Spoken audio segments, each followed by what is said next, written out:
가정교회와 함께한 모든 지체들의 금년도 제1목표는 하나님을 경외하는 자가 되자라는 목표요 소망입니다.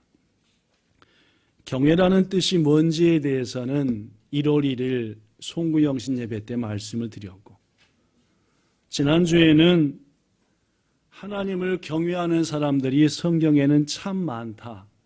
그 중에서 가장 먼저 하나님을 경외하는 자로 하나님께 인정함을 받았던 아브라함을 소개했습니다. 그러면서 저는 말씀드리기를, 성경에 하나님을 경외하는 사람들이 많지만 경외하는 방법들은 다 똑같지는 않았다라고 말씀드렸습니다.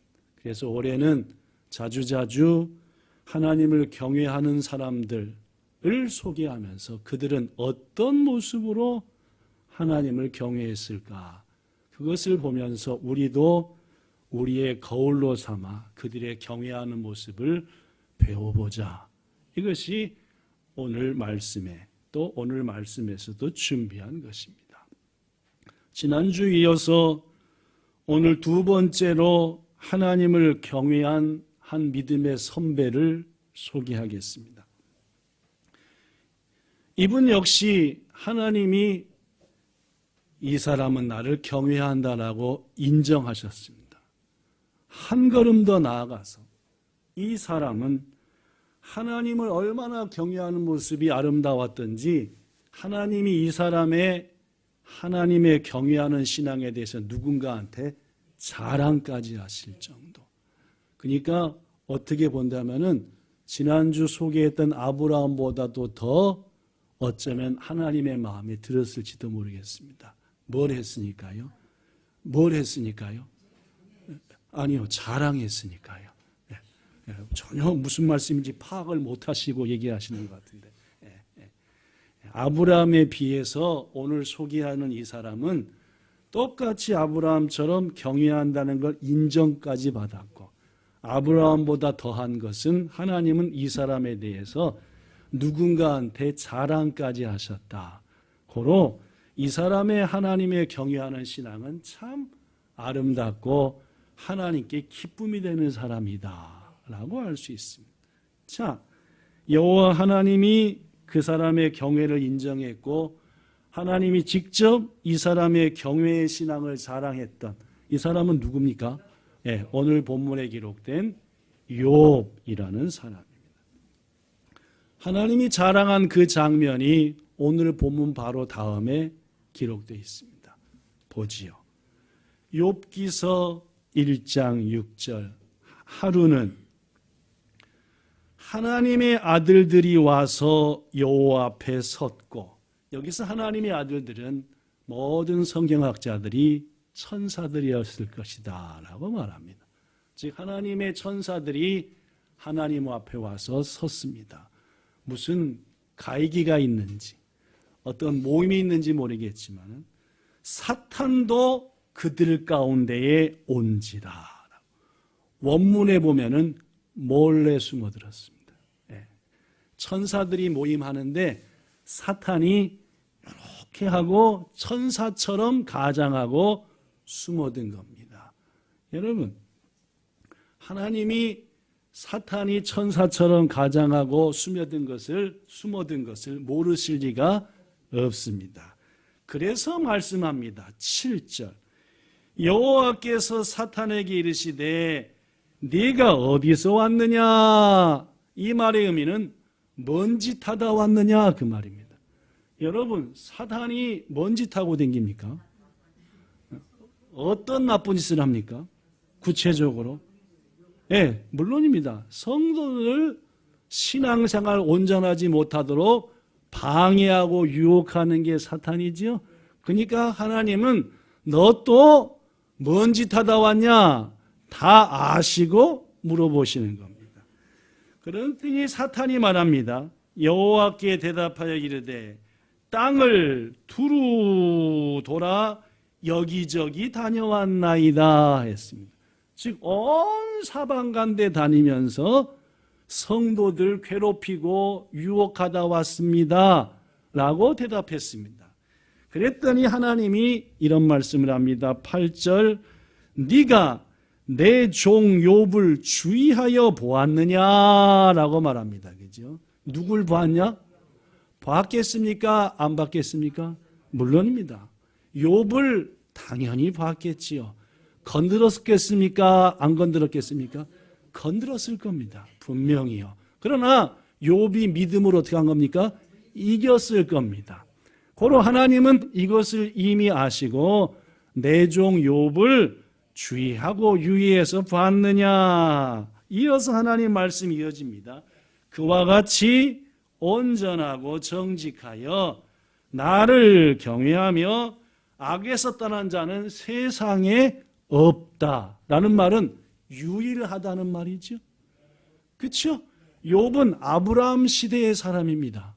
그러니까 세상에 욥처럼 하나님을 경외했던 자가 없다라고 말한 것은 하나님이 보실 때 당시 이 세상에서 가장 하나님께 기쁨이 됐던 자다라고 말할 수 있습니다.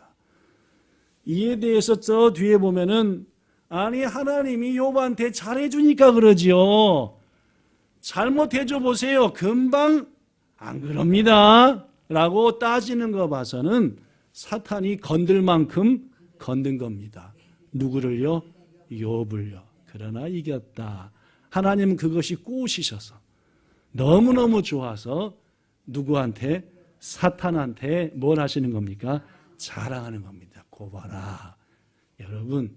여러분도 저도 하나님의 마음에 이런 기쁨 드릴 수 있게 되기를 축복합니다. 조금 건드렸더니 홀라당 넘어가 버리면은 하나님이 자랑 못하지요. 그러나 이렇게 건들고 저렇게 건드려도 이겨내니까 욥, 그 정도 욥 같은 자는 없다라고 말할 정도였습니다. 그렇습니다. 오늘 소개하고자 하는 욥은 하나님이 마음껏 자랑까지 하실 정도였습니다. 자, 그렇다면 욥은 도대체 어떤 신앙인, 어떤 모습으로 하나님을 경외하는 자라 인정받고 했기에 이런 칭찬까지 받았겠느냐? 욥에게 배울 점이 많지만 오늘 두 가지 얘기할 겁니다. 첫째, 시작. 욥은 온전하게 살고 정직하게 살려고 힘쓰고 애썼습니다. 정직하게 살고 온전하게 살라고 마음만 먹은 게 아닙니다. 정직하게 살고 온전하게 살려고 도와주세요 하고 기도만 한 것도 아닙니다. 뭘 한 겁니까? 애썼습니다. 온전한 그리스도인 되려고 목사다운 목사가 되고 재직다운 재직이 돼보려고 기도만 한 게 아닙니다. 마음만 먹은 게 아니죠. 뭐 했습니까? 힘쓰고 애썼다. 본문 1절에 그 말이 나옵니다. 우스 땅에 욥이라 부리는 사람이 있었는데 여기서 우스라고 하는 것은 요단강 동편입니다. 가나안 땅이 아니라 가나안 땅 건너편 그 지역을 우스라라고 했습니다. 거기 사는데 먼저 이 욥은 온전하고라고 나옵니다. 원문 히브리어는 탐, 시작. 탐이라는 말인데 무슨 뜻이냐? 도덕적으로나 윤리적으로나 아무런 허물도 악도 없다라는 말입니다. 두 번째, 정직하여. 원문 히브리어는 야스왈, 시작. 야스왈. 탐과 뜻이 비슷해서 도덕적으로도 윤리적으로도 완전한 이란 뜻. 그런데 말입니다. 이 탐과 야스왈은 당사자의 노력과 애씀이 탑불이 담긴 단어예요. 무슨 말씀인지 아시겠습니까? 즉 본인이 어떻게든지 윤리적인 면, 도덕적인 면에서도 물론 신앙적인 면은 당연하고 어떻게든지 청결하게 살고 깨끗하게 살고 정직하게 살고 기독교인답게 신앙인답게 살라고 또 애쓰고 또 애쓰고 또 애쓰고 노력했다. 라는 단어가 뜻이 포함된 단어가 탐과 야살이다. 저한테 어려운 일이 있어요. 많이 기도해 주세요. 예, 열심히 기도하겠습니다. 열심히 기도해야 하네요. 한 2분 정도 하다가 생활할 때마다 기도해 주세요. 저한테 어려운 일이 있어요. 기도하면서도 내가 이분을 도울 방법이 없을까? 내가 아는 사람 중에 혹시 이분한테 힘이 될 사람이 없을까? 아니야, 내가 모르니까 네토라도 찾아봐야지. 막 찾아보고, 이분은 이렇게 하면 되겠네. 띠기띠기. 내가 기도하던 중에 이거 찾아봤는데 성도님 이렇게 하면 어떨까? 이것도 무슨 말이냐? 도움에 대한 말에 대해서 기도할게요. 어떻게 해요? 그렇게 끝나지 않고 기도도 하고 뭔가 힘이 되고 도와줄 방법이 없을까? 힘도 쓰고 애도 쓰고 이런 뜻이다. 욥은 어찌하든지 바른 신앙인이 되려고 애쓰고 또 애썼습니다. 여러분한테 묻습니다. 우리가 힘쓰고 애써서 구원받습니까? 믿음으로 그저 구원받습니까? 맞죠? 자, 다시. 힘쓰고 애쓰고 노력해서 구원받았습니까? 믿음으로 그저 받습니까? 확실하십니까? 물론입니다. 성경 곳곳에는 믿음은 선물이다. 구원은 뭘로 받는다? 그 하나님 주신 믿음으로 받는다. 그로 구원을 위해서 우리가 하는 것은 아무것도 없습니다. 맞나요? 틀리나요? 맞습니다. 여러분과 제가 어떻게 하든 하나님이 구원하시길로 마음 먹으셨으면 우리는 구원받는다. 이게 성경입니다. 그리고 그것이 옳습니다. 우리의 구원은 우리의 노력이 아닌 하나님의 은혜입니다. 한 가지 더 묻습니다. 욥처럼 그렇다면 어찌하든지 깨끗하게 살고 어찌하든지 완전하게 살고 어찌하든지 신앙인처럼 살라고 노력할 필요 없는 것 아닙니까? 구원받는데 우리의 노력이 필요 없다면서요. 힘쓰고 애쓸 필요 없어도 구원받는다며요. 그렇다면은 욥처럼 죽자 살자 믿음대로 살라고 애쓰고 몸부림을 치료 필요 없는 거지요? 애써야 되는 겁니까? 한 가지 더 물어보죠. 우리가 신앙생활하는 이유가 구원받고 천국 가기 위한 겁니까? 이보다 더 큰 이유가 있는 겁니까? 잘 대답하십시오. 우리가 신앙생활하는 이유가 구원받고 천국 가는 겁니까? 이보다 더 중요한 이유가 있습니까? 뭡니까? 구원받고 천국 가는 것보다 신앙생활하는 더 큰 이유가 뭡니까?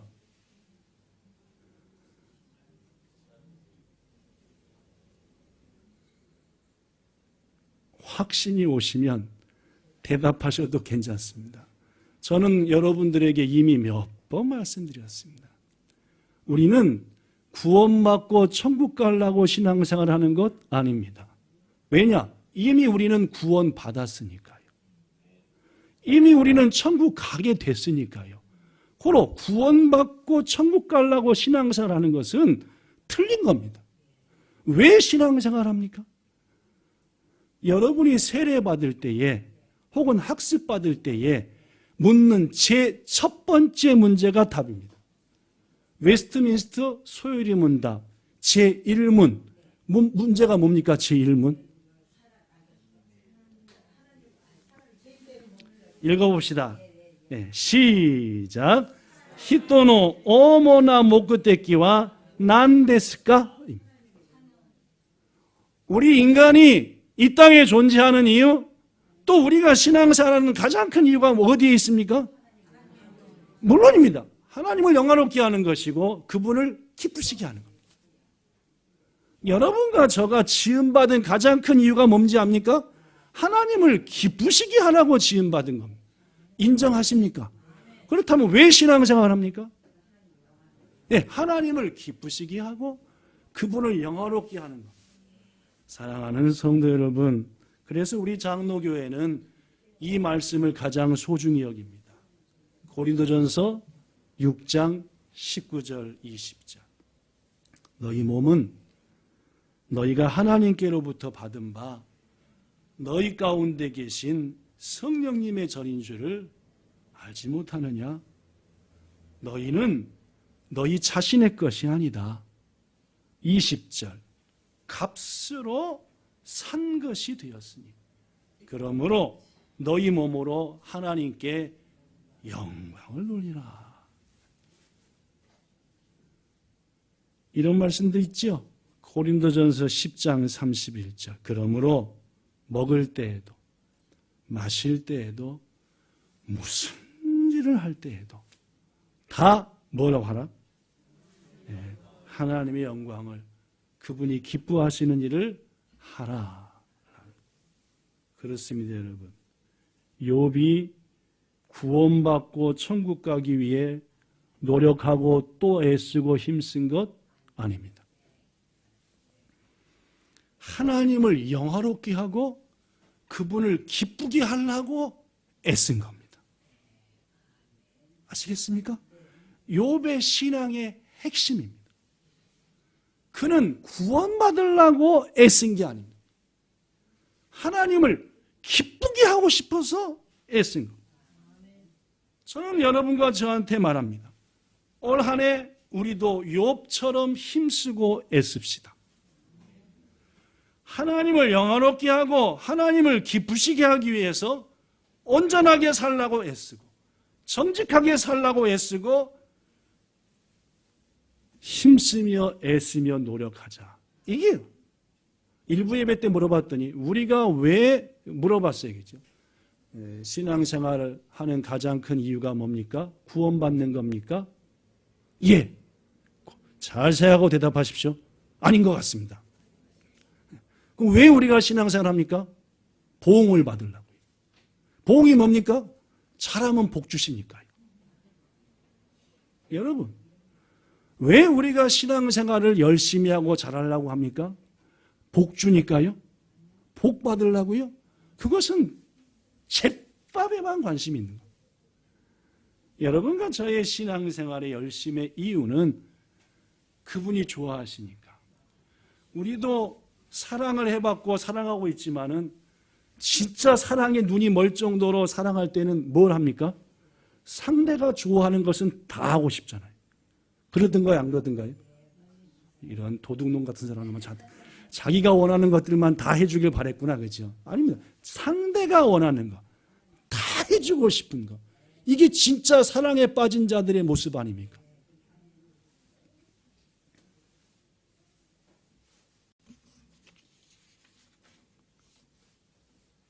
욥의 경외 신앙의 특징은 나를 통해 그분이 기뻐하시면 된다. 나를 통해 하나님이 좋아하시면 된다. 이것이었습니다. 그것을 하나님은 네가 나를 경외하는구나 라고 했고 자랑까지 했다. 사랑하는 성도 여러분, 올 한 해 여러분이나 저나 노력하고 애씁시다. 하나님을 기쁘시게 하기 위해서. 기도하는 것도, 무슨 일을 하는 것도, 공부하는 것도, 계획하는 것도, 사업하는 것도 내가 하는 이 일을 통해 주님 기뻐하면 되는 거야 라고 한다면 천국에 난리 날 겁니다. 여러분과 우리의 이름을 하나님이 부르면서 먼저 간 선배들한테 자랑하실 거니까 말입니다.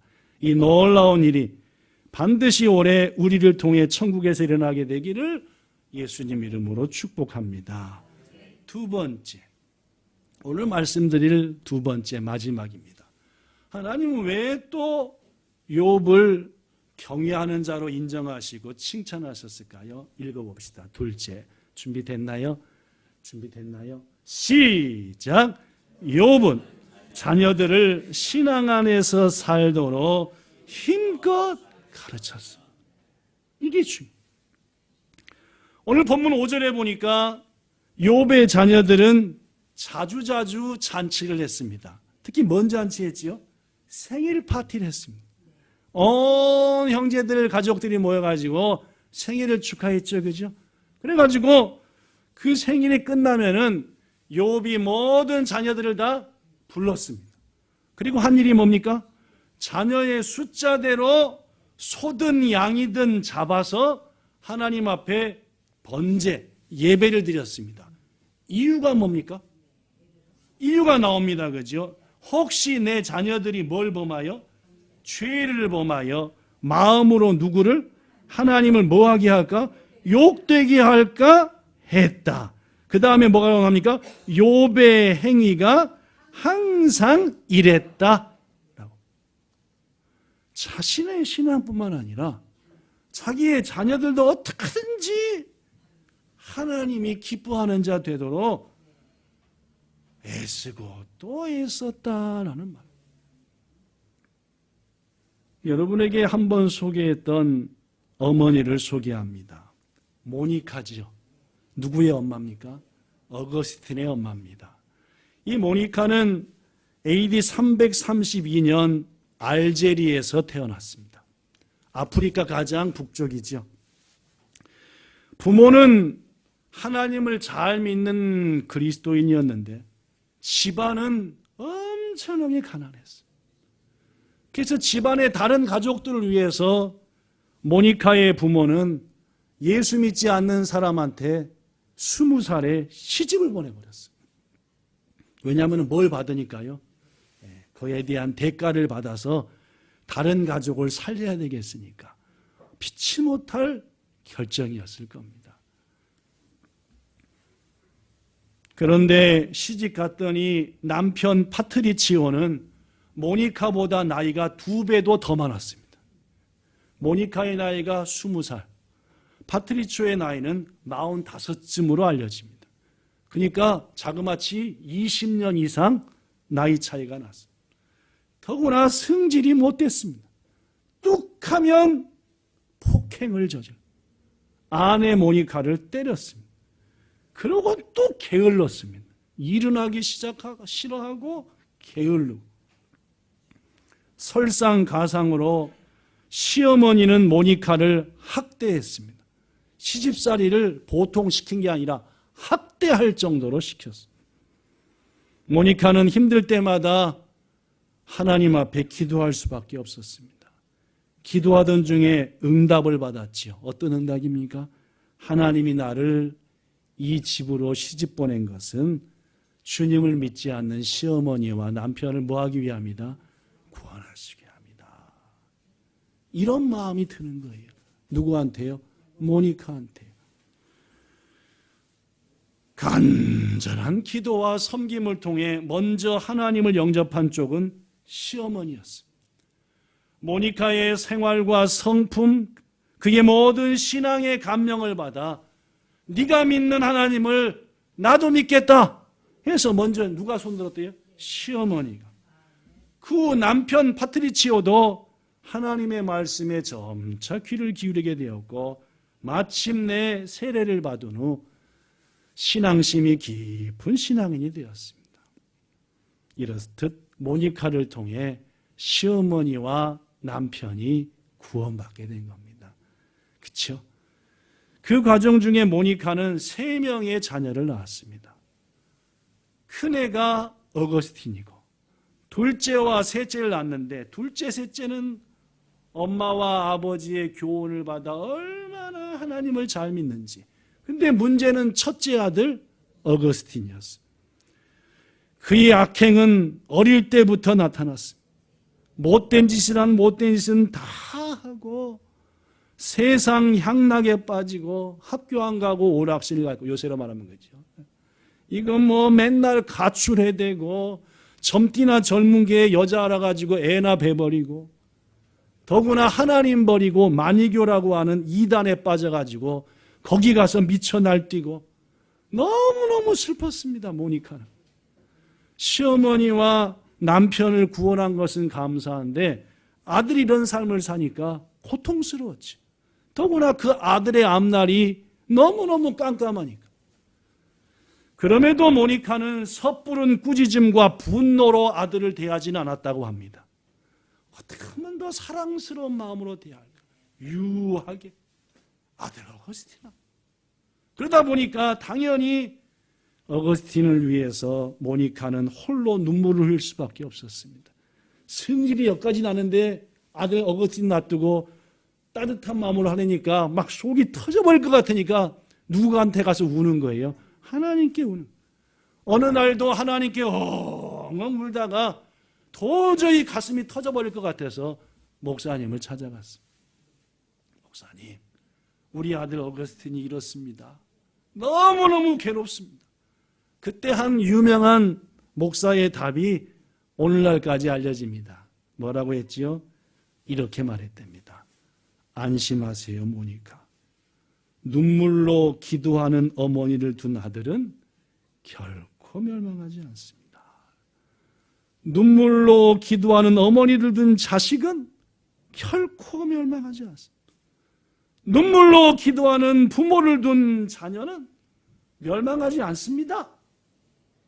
하나님은 당신의 눈물을 다 기억하고 계십니다. 성도 여러분, 그렇습니다.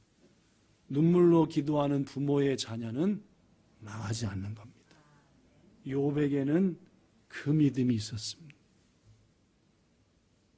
자녀를 위해서 승질만 부리고 자녀를 위해서 경제적인 것만 뒷받침하고 하는 게 아니라 자녀를 위해서 뭘요? 눈물을 흘리는 사람. 자녀를 위해서 함께 예배드리려고 힘쓰고 자녀들의 신앙을 위해서 안타까이 여기고 이런 사람이 모니카였고 그리고 오늘 본문의 욥이었다. 세월이 흘러 마침내 모니카의 눈물의 기도가 하나님의 은혜로 응답됐습니다. AD 387년 그의 나이 어거스틴 33살의 부활절날 마침내 그는 눈물로 회개하고 돌이켰습니다. 아들의 회심과 변화를 너무너무 감사했던 모니카. 그로부터 30일이 지나기 전에 쓰러졌죠. 그리고 마지막 유언을 아들한테 남겼습니다. 그 유언이 어거스틴이 쓴 책에 남아 있습니다. 사랑하는 아들 어거스틴아, 나에게 있어서 이제 이 세상의 소망은 하나도 없구나. 왜냐? 이 세상의 소망을 다 채움받았는데 더 이상 내가 세상에 살 이유가 뭐가 있겠냐? 내가 이 세상에 좀 더 머물기를 원했던 것은 사실 한 가지 이유 때문이었다. 내가 하나님의 부르심을 받기 전에 네가 참된 그리스도인이 되는 것을 보고 싶다고. 그랬더니 하나님께서 그 기쁨을 나한테 베풀어 주셨구나. 네가 세상의 향락을 끊고 우리 주님의 종이 된 것을 보았으니 이제 나에게 남은 일이 뭐가 있겠느냐 하면서 모니카는 55살의 인생을 마무리하고 하나님의 품에 안겼습니다. 사랑하는 성도 여러분, 하나님은 자녀를 위한 눈물의 기도를 반드시 들어주십니다.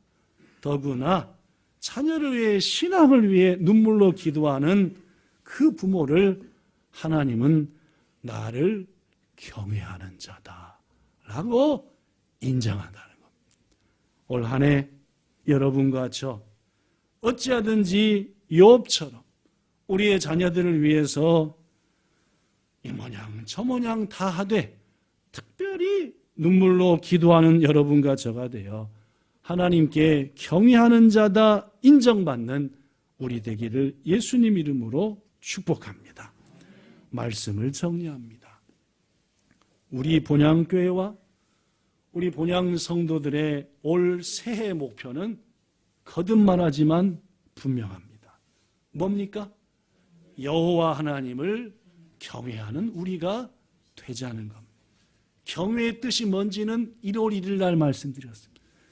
못 들은 분은 홈페이지 들어가셔서 인터넷 본향 홈페이지 들어가서 보시면은 1월 1일 설교가 나오니까 아, 경외라는 말이 저런 뜻이구나.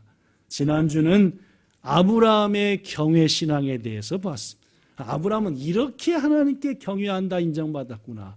오늘은 욥에 대한 말씀 드렸습니다. 욥처럼 하나님께 인정받아 하나님이 자랑하는 신앙인 되는 여러분과 저 되기를 축복합니다. 그러기에 첫째, 온전하게 살고 정직하게 살아 하나님을 기쁘시게 하려고 힘쓰고 애쓰는 한 해가 됩시다. 천국 가려고 신앙생활 하지요? 그럴 때 예 하고 대답하는 어리석은 우리가 되지 맙시다. 왜 신앙생활 하십니까? 주님 기쁘시게 하려고 하지요. 하나님 기쁘시게 하려고 합니다.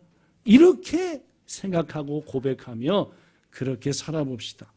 욥처럼 자녀들이 신앙 안에 살도록 눈물로 기도하며 가르칩시다. 그럴 때 하나님은 천사들에게 우리에 대해서 이렇게 기쁨으로 말씀할 겁니다. 자, 읽어보죠. 저기다가 자기 이름 넣는 겁니다. 그죠? 저기다 자기 이름. 시작. 내 종 성처를 주의하여 보았느냐. 그와 같이 온전하고 정직하여 하나님을 경외하며 악에서 떠난 자는 세상에 없는. 이렇게 하나님이 여러분의 이름을 넣어서 자랑하는 역사가 올해 꼭 있으시기를 거듭 예수님 이름으로 축원합니다. 좋으신 우리 아버지 하나님, 많은 사람들은 복 받으려고, 마음 평안하려고, 자식들 잘 되게 하려고 신앙생활 한다고 합니다. 그게 어찌 온전한 신앙생활이라 말할 수 있겠습니까? 올 한 해 욥처럼 하나님을 기쁘시게 하기 위해, 하나님의 이름을 영화롭게 하기 위해서 멋진 신앙생활 힘쓰고 애쓰며 하기를 원합니다. 성령님 도와주시고 우리의 신앙생활의 목표가 엉뚱한 곳으로 흘러가지 않도록 마음 지켜 주시옵소서. 주 예수님 이름으로 기도드리옵나이다. 아멘.